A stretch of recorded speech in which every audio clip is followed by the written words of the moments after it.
Roll the two together, it's much more transparent for the public, isn't it? Well, national insurance is certainly a misnomer, and some people mistakenly think they're paying it into a pot for their pension.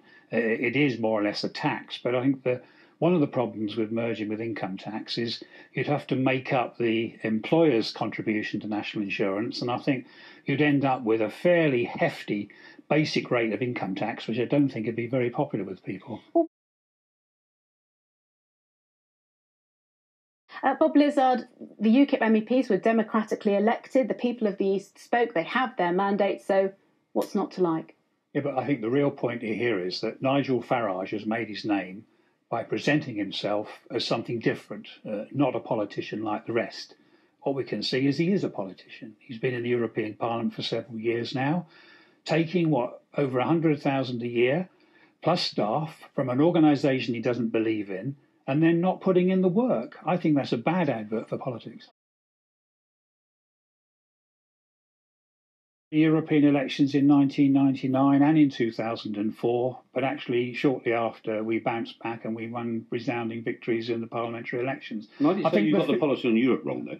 That might just indicate that. I'll answer Etley's question, not yours. I mean, what I'm saying is this. I think the European elections are a bit of a law unto themselves. You get a low turnout, and a high proportion of the people who do turn out have got to be in their bonnet about Europe, and so we get the results we have. But history shows that the Euro results are rather different from the Westminster results. Tactic, if that's what you like, this referendum? Well, I think we should have a referendum on the European Union. I think there is a national mood for having one, although that mood is probably not as strong as is often claimed, judging by that result in Kent.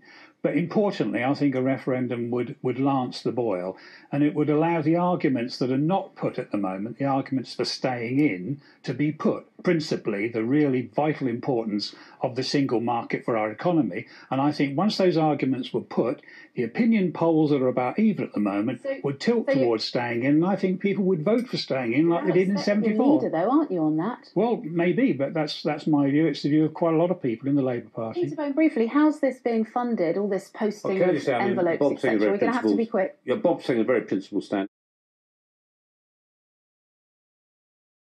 I mean, there's nothing heroic about losing by 26 votes to 2, and I think he's done the country irreparable damage because he's destroyed relationships within the European Union and made it even harder to get the changes he wants and we need. The public poll this week actually liked his stance. They liked him taking a stand. Well, he got some headlines. If you're in the headlines, people see the headlines. But I tell you what, there'll be some consequences for that.